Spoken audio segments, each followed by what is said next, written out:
பொதுவாக இந்த ஆடி கிருத்திகைங்கிறத நம்ம ஏன் கொண்டாடுறோம், எப்படி கொண்டாடுறோம்? முருகப்பெருமானுக்கு கிருத்திகை தமிழில் மருவி கார்த்திகை அப்படின்னு வந்தது. கார்த்திகேயன் அப்படின்ற பெயரும் முருகப்பெருமானுக்கு இருக்கிறத நமக்கு நன்கு அறிவோம். 6 ஆதார சக்கரமும் யாருக்கு ஒருவருக்கு சரியாக இருக்கிறதோ அவருடைய உடம்புல பஞ்சபூதமும் சமநிலையில இருக்கிறதுன்றது அர்த்தம். இந்த கிருத்திகை நட்சத்திரம் என்பது ஒரு மனிதனுக்கு வெற்றியை கொடுக்கக்கூடிய நட்சத்திரமாகவே இருக்கிறது. இந்த திலகம் யார் வைக்கிறார்களோ அவர்களுக்கு பாத்தீங்கன்னா செவ்வாயினுடைய வலு மிக சிறப்பாக இருக்கும். தனித்தனியா பார்ட்டா பிரிச்சு நமக்கு என்ன பிரச்சனை இருக்குன்றத கரெக்டா செட் பண்ணி வைக்கிற ஒரு சிறந்த அறுவை சிகிச்சை மருத்துவர் போல நமக்கு முருகன் இருக்கிறார். என்னுடைய ஜாதகத்தை எந்த ஜோதிடர்கள் எடுத்து பார்த்தாலும் இது உனக்கு இல்லைன்னு தான் சொன்ன விஷயத்தை அந்த முருகனை ஆடி கிருத்திகையில் வழிபட்டு நான் பெற்றேன்.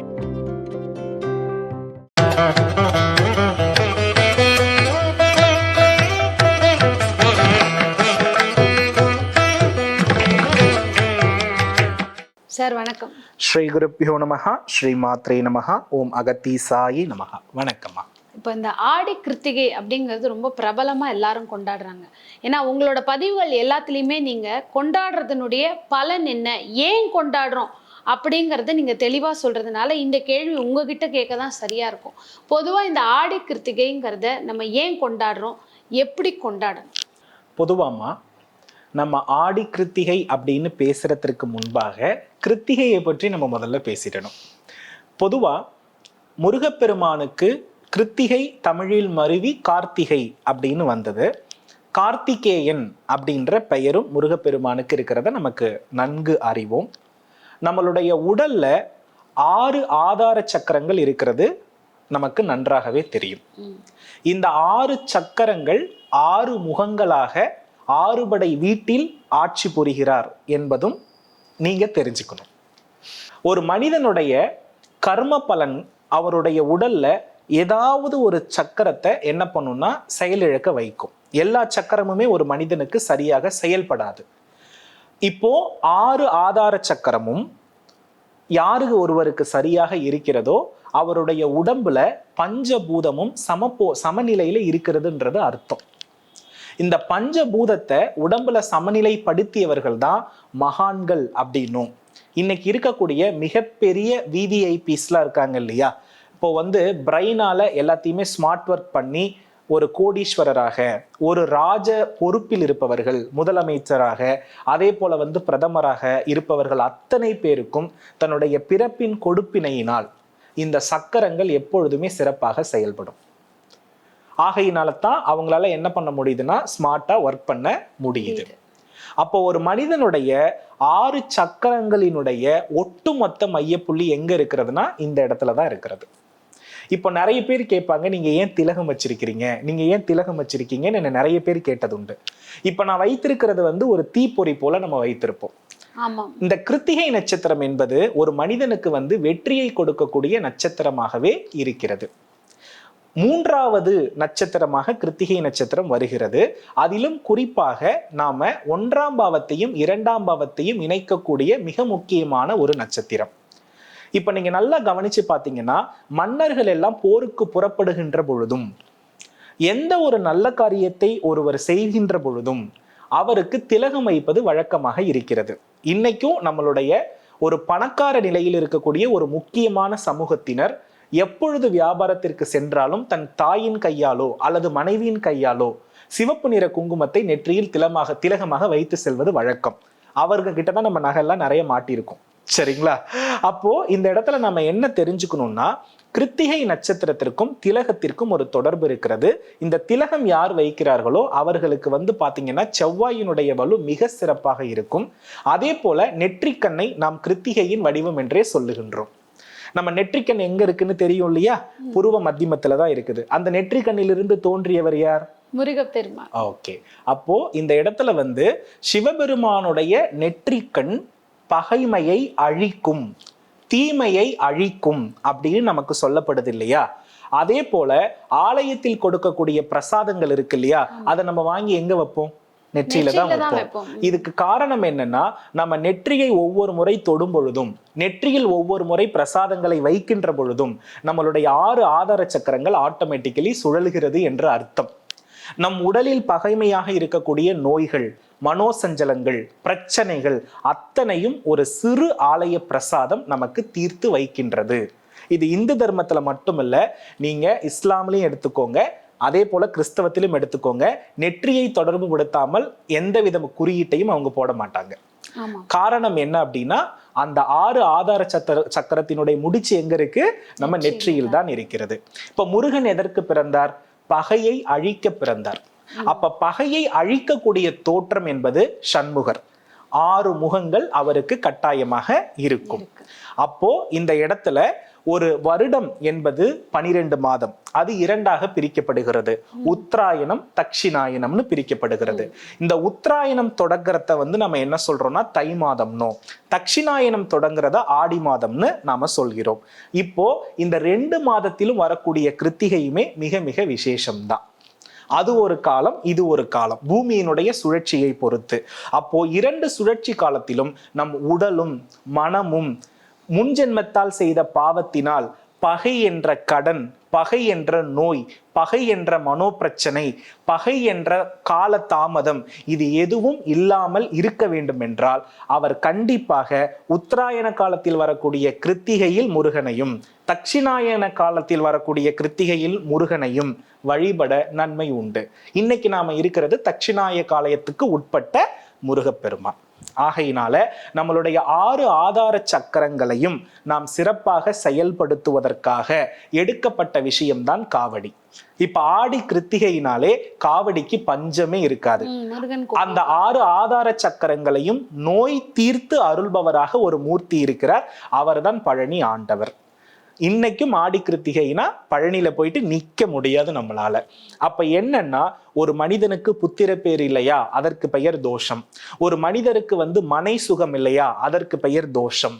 ஒரு மனிதருக்கு பாத்தீங்கன்னா வாழ்க்கையில இந்த பிறப்பு ஏண்டா பிறந்தோன்னு நினைக்கிறோமா, அதுக்கு பெயர் தோஷம். இப்படிப்பட்ட எல்லா தோஷத்தையும் நெற்றிக்கண் வடிவாக பிறந்த முருகன், ஏன்னா நெற்றிக்கண்ணே அழிக்குது, அதிலிருந்து வந்த முருகப்பெருமானுக்கு எவ்வளவு பெரிய சக்தி இருக்கும். அது மட்டும் அல்லாத அவர் 2 பெரும் சக்திகளினுடைய தலைவன். யாரு?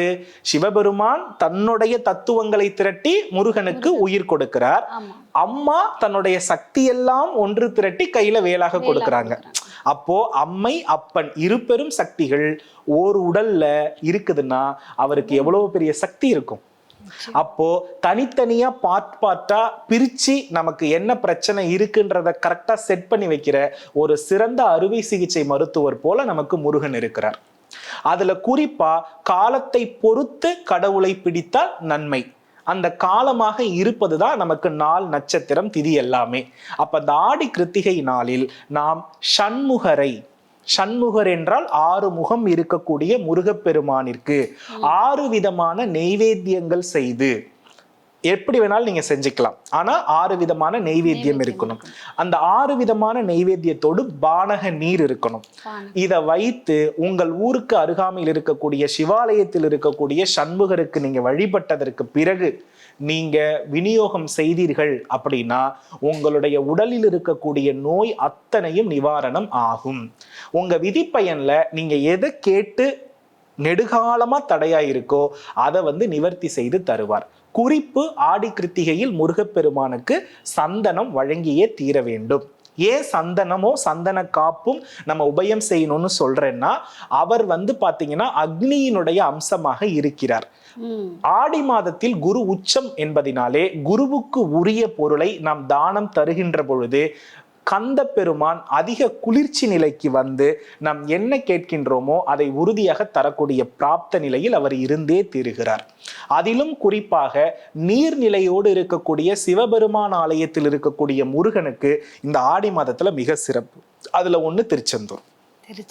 சரிங்களா? அதே போல நிறைய காவிரி இந்த மாதிரி ஓடுகிற இடத்திலும் உங்களுக்கு சிவாலயங்கள்ல கண்டிப்பா கோவிலுக்கு அருகாமையிலேயே வடக்கு புறம் கிழக்கு புறத்தில் நமக்கு வந்து குளம், குட்டை, நீர், கடல் இருக்கக்கூடிய இடத்துல உள்ள எல்லா சிவாலயத்தில் இருக்கக்கூடிய முருகனுக்கும் சக்தி அதிகம். நல்லா புரிஞ்சுக்கணும், ஆடி கிருத்திகை என்பது சிவாலயத்தில் இருக்கக்கூடிய முருகனுக்கே சக்தி அதிகம். அம்மையும் இருக்கணும், அப்பனும் இருக்கணும், அந்த இடத்தில் இருக்கக்கூடிய சண்முகராக இருக்கணும். இந்த கருத்தை நான் ஏன் இதை சொல்ல வரேன்னா, எனக்கு இந்த மாதிரி ஒரு வாழ்க்கையில ஒரு வழிபட்டு பெரிய பேரடைந்த ஒரு ரகசியம் இருக்கிறது. அந்த ஆலயம் வந்து பாத்தீங்கன்னா கோவையில் இருக்கக்கூடிய பேரூர் பட்டீஸ்வரர். அந்த ஆலயத்தில் இருக்கக்கூடிய முருகப்பெருமான் வந்து எனக்கு ரொம்ப உயிர். ஆனா அந்த இடத்துல அவர் பெரிதாக பராமரிக்கப்படுகிறாரன்னா கிடையாது. ஆனா நான் போன அன்னைக்கு அந்த முருகனுக்கு வந்து சிறப்பான சேவைகளை அந்த ஆலய அர்ச்சகர் மிக அற்புதமா பண்ணினார். அங்க போயிட்டு என்னுடைய பிறவி பயன்ல இல்லாத ஒரு விஷயம், என்னுடைய ஜாதகத்தை எந்த ஜோதிடர்கள் எடுத்து பார்த்தாலும் இது உனக்கு இல்லைன்னு தான் சொன்ன விஷயத்த அந்த முருகனை ஆடி கிருத்திகையில் வழிபட்டு நான் பெற்றேன். அது இன்றளவும் எனக்கு தொடர்கிறது. அதனுடைய தொடர்ச்சியில் தான் இன்னைக்கு நான் நல்லா இருக்கேன். ஆகையினால இந்த ஆடி கிருத்திகையில் சிவபெருமான் ஆலயத்தில் இருக்கக்கூடிய சண்முகருக்கு 6 விதமான நெய்வேத்தியம், தேன், தினை மாவு, அதே போல வந்து பாத்தீங்க அப்படின்னா பானக நீர், இதையெல்லாம் நீங்க விநியோகம் பண்ணுங்க. உங்க வாழ்க்கையில் கிடைக்காத நல்ல பலன் அப்படின்றது நிச்சயமா அனுபவித்தே தீருவீங்க.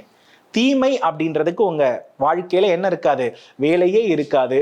உறுதியாக வேலவனை பற்றினால் ஆடி கிருத்திகை அற்புதமான மாற்றத்தை உருவாக்கி தந்தே தீரும்.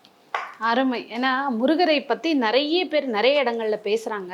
ஆனா வந்து துல்லியமா இந்த ஆடி கிருத்திகை அப்படிங்கிற ஒரு விஷயம் ஏன் உருவாச்சு, எப்படி அவர் அவதாரம் செஞ்சாரு, நம்ம உடல்ல இருக்கக்கூடிய அந்த சக்கராசை நம்ம எப்படி ஆக்டிவேட் பண்ணலாம். கிருத்திகைனாலே சக்கரத்தை ஆக்டிவேட் பண்றதுதான். எல்லா கிருத்திகைக்குமே விசேஷ பலன் உண்டு.